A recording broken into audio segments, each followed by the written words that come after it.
Woke left-wing singer Macy Gray says it's time for a new American flag. The Democrat Fort Lauderdale mayor cries wolf after a parade accident. Plus, border czar Kamala Harris gets called out for not handling the border. All that and more. I'm Bobby Eberle. This is a 13-minute news hour. And God bless the United States of America.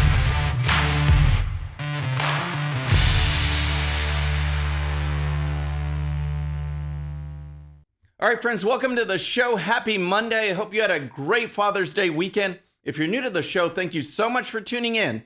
We're going to start with left-wing singer Macy Gray, because like Colin Kaepernick, one, she thinks she's still relevant, and two, she's got this thing for the American flag. Now, Colin Kaepernick, he disrespects the flag by kneeling. Macy Gray, she wants to get rid of it altogether. She wants a new American flag that all of us can honor, which is an amazing statement because there is no all of us with the radical left. There are only those in compliance and those who need to be shunned, blocked, banned, or canceled until they come into compliance.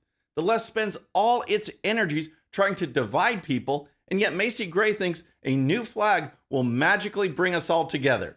And here's the story. Singer Macy Gray says it's time for the dated American flag to be replaced due to the January 6th riots at the Capitol.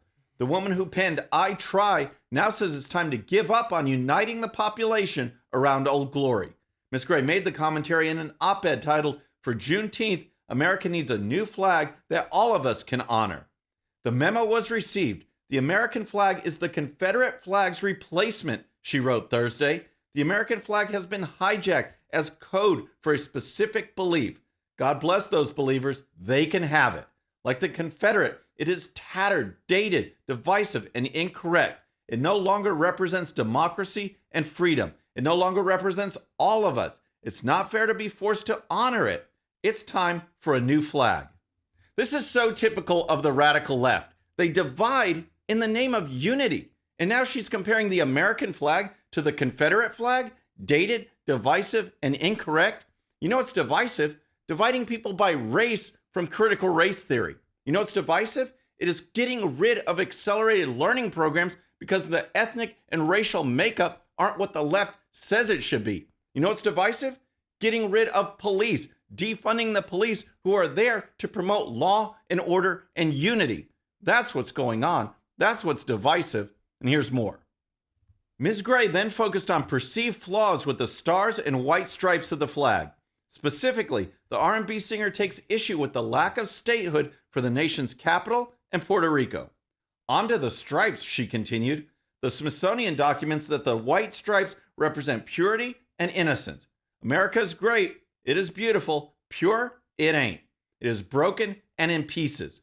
She concluded by saying the way to a more perfect union is for a reset.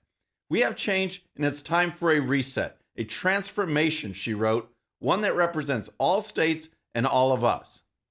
Well, friends, America is stronger than the woke left realizes. Americans, sane Americans around the country just want to live peaceful lives. They just want to enjoy freedom in America, whether they are black, brown, white, yellow, red, it doesn't matter. They just want to live their lives. And here's the thing. It was those carrying the American flag that fought in World War II for worldwide freedom. It was those carrying the American flag that defeated bin Laden. And it was those carrying the American flag that fought to free the slaves. It wasn't some other flag. It was the American flag. It represents peace and freedom, not just in our country, but throughout the world. So, Macy Gray, she can go join Colin Kaepernick on the junkyard of irrelevance. We are going to move forward and push for freedom, and I guarantee the American flag is not going to change. All right, next, let's talk about what's going on in Florida, in Fort Lauderdale, Florida. But first, if you're new to the show or haven't subscribed yet, regardless of platform, just search out my name, hit that subscribe button, make sure notifications are turned on. That way you can follow the show and help us grow. Okay, next, let's talk about Democrat Fort Lauderdale Mayor Dean Trentalis, because we might as well stay on this theme of people who don't know what they're talking about and people who seek to divide rather than unify. You've got all of that in one guy, because this past weekend, there was a gay pride parade in which a truck rammed through a bunch of people, killing at least one and nearly hitting Democrat Representative Debbie Wasserman Schultz. Well, Trentalis was on the scene, and he was quick to assign blame and to stoke division. And here's the story. Fort Lauderdale Mayor Dean Trentalis is facing backlash for calling a deadly crash at a pride parade in the Florida city a terrorist attack against the LGBT community before all the facts emerged. I hope Dean Trentalis gets sued and then removed from office or defeated. Government officials shouldn't be able to accuse someone of terrorism so flippantly without facts, conservative author David Raboy wrote on Twitter. Yep, so before this Democrat mayor had a clue about what was going on, before he had any facts whatsoever, he was out there seeking to divide and assigning blame, calling it an attack, calling it a terrorist attack against the LGBTQ community. That's what he was saying. Then, of course, he got in front of the microphone, got on TV. Here's Trentalis describing the events. The parade had just begun, and we saw people lining up, ready to move, and then all of a sudden this white pickup truck dashed right through the crowd, barely missing Congresswoman Wasserman Schultz's car by inches, and just dashed, cut through, smashed through a gate, smashed into a landscaping company, and he hit two people on the ground. So that's his account of what he saw. Then, of course, the reporter asked him for an assessment, for a conclusion. And without any facts whatsoever, without any analysis, without any investigation, he was more than happy to assign blame. What does this appear This to was be? a terrorist attack against the LGBT community. This is exactly what it is. You don't think this was an accident? Hardly an accident. It was deliberate, it was premeditated, and it was targeted against a specific person. Luckily, they missed that person, but unfortunately, they hit two other people. A terrorist attack against the LGBTQ community. That's what he was saying. Deliberate, premeditated. Wow, he had all the facts together apparently. But by Sunday afternoon, he was singing a different tune, stating things just a little bit differently. Here's a statement that was issued to Fox News. I reported what I saw to law enforcement and had strong concerns about what transpired. Concerns for the safety of my community, Trentalis said. I feared it could be intentional based on what I saw from mere feet away. Law enforcement took what appeared obvious to me and others nearby and investigated further, as is their job. As the facts continue to be pieced together, a picture is emerging of an accident in which a truck careened out of control. Yep, it looks like it was an accident. Of course, they're going to investigate further, but it looks like it was an accident. But you know what really bugs me? You know what really bugs me in his Sunday statement of all the phrases? It's that he said he feared it could be intentional. Give me a break. Could be? He didn't act it like could be at all. With no evidence, no facts, he acted like judge and jury. He went in front of that camera and said emphatically that it was a terrorist attack, deliberate, premeditated. And now later on he says, yeah, it could have been. That's what I thought. It could be something bad. No, he jumped on the chance to divide rather than unify, stoke these fears, these angers, rather than bring people together, or at least wait for an investigation. Waiting 15 or 20 minutes would have told the story. But no, not for someone like that wants to divide rather than unify.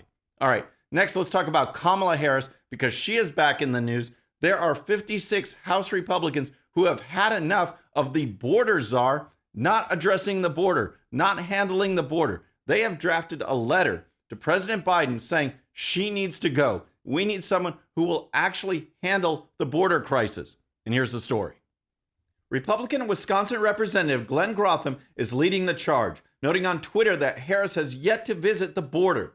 Harris was tapped by Biden to lead the administration's response to the border crisis in March and has faced bipartisan criticism for avoiding the border. The administration, in turn, has declared that her job is solely to focus on the root causes of migration. Harris, meanwhile, has repeatedly dodged questions about visiting the border. The root causes of migration. Give me a break. Folks, that's like debating the merits of wood versus metal on the structural integrity of a boat while it's sinking. Fix the leak first. And it's fine to talk about root causes if one, they were actually serious about addressing those as well, which they aren't. And two, if we had a secure border, which we don't. And here's more. The Republicans, which include Representatives Madison Cawthorn of North Carolina, Louis Gohmert of Texas, and Jody Hice of Georgia, expressed serious concerns regarding Harris's appointment as the administration's leader in solving the crisis, according to the letter. Despite being in the midst of a border crisis this country has not seen in 2 decades, Vice President Harris has not yet shown adequate interest in observing this crisis firsthand, the lawmakers wrote. In the 85 days since the vice president has been tasked with solving this crisis, she has yet to visit the border and meet with Border Patrol agents, ICE officials, and local law enforcement officials. It's now 90 days since Harris was assigned to be the border czar. 90 days, no press conference, no addressing the actual problems at the border. But hey, she did give us this. I'm here in Guatemala today. At some point, we are going to the border. We've been to the border. So this whole thing about the border, we've been to the border. We've been to the border. You haven't been to the border. And I haven't been to Europe. And I don't understand the point that you're making. Illegal border crossings are at a level that we have not seen in over 20 years. The surge in fentanyl is out of control. And yet our border czar tells us she hasn't been to Europe either. Think about that one. All right, next we're going to talk about Democrats like Ted Lieu who are upset. They are outraged because the Catholic Church is actually sticking to the Catholic faith, calling out politicians who won't stand up for the sanctity of innocent human life. Before we get into that story, I just want to say this past week, I was at the University of Notre Dame. I'm midway through my degree in theology, and it was just an absolutely awesome experience. Being there with fellow students who are just amazing. I want to share a few pictures with you to just show you the location. And these folks, they are so great. I want to give a special shout out to Tony and to Warren and to my friend Jen and of course Rick and Jay. Brother, I am with you. Those folks are fighting for the cause because I see the left going more and more against religion. We see it. A Christian baker can't even bake a cake. People can't stand up for traditional marriage. If you want just girls and girls sports, you are the one who is called out. And I have no doubt that we'll soon be seeing YouTube banning videos for people simply talking about their religious beliefs. That's why I'm there, to get a better grasp, a better understanding of what's going on. But back to Ted Lieu. Here's his story. Representative Ted Lieu went on a rant this past weekend against the Catholic Church, calling U.S. bishops hypocrites and nakedly partisan for seeking to update communion guidance that could rebuke politicians like President Biden and Speaker Nancy Pelosi for supporting abortion policies.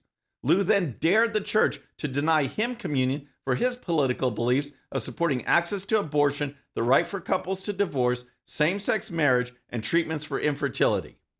That's right. Apparently, this Democrat is now the keeper of the faith, the go-to person on matters of religion. And here's his tweet. Dear USCCB, I'm Catholic and I support contraception, a woman's right to choose, treatments for infertility, the right for people to get a divorce, the right of same-sex marriage. Next time I go to church, I dare you to deny me communion. The arrogance of this guy is just mind-blowing. And notice how he phrases everything in terms of a right. The right to do this, the right to do that. In other words, Lieu wants the right to call himself a Catholic without actually being a Catholic. And here's more. The Twitter rant is a result of the U.S. Conference of Catholic Bishops, USCCB, voting overwhelmingly last week to draft a formal document on the meaning of the Eucharist after a contentious debate on whether Biden and other politicians who support abortion policies are worthy of receiving communion at Mass. So, good work by the USCCB. I hope it continues. And please note that this is not limited to the Catholic Church. My partner in this last class is a Baptist preacher, and he was telling me that this is going on in the Baptist leadership as well. The left is trying to infiltrate with their left-wing woke garbage, and we have to fight back. We have to be vigilant. They've taken over entertainment, the media, big tech. They're going after religion as well. We need to be the ones to fight back. Folks, that's our show for today. But don't forget, if you're new to the show or haven't subscribed yet, regardless of platform, just search out my name, hit that subscribe button, make sure notifications are turned on. That way you can follow the show and help us grow. Thanks again for tuning in. Our next show will be Wednesday at the same time. Until then, I'm Bobby Eberle. This is a 13-minute news hour.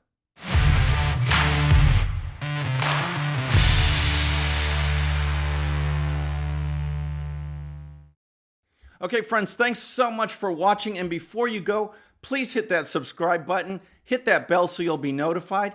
And here's a special video just for you so you can watch even more of the 13-minute news hour. And don't forget to check out GOPUSA.com for the best in conservative news and commentary. We'll see you next time.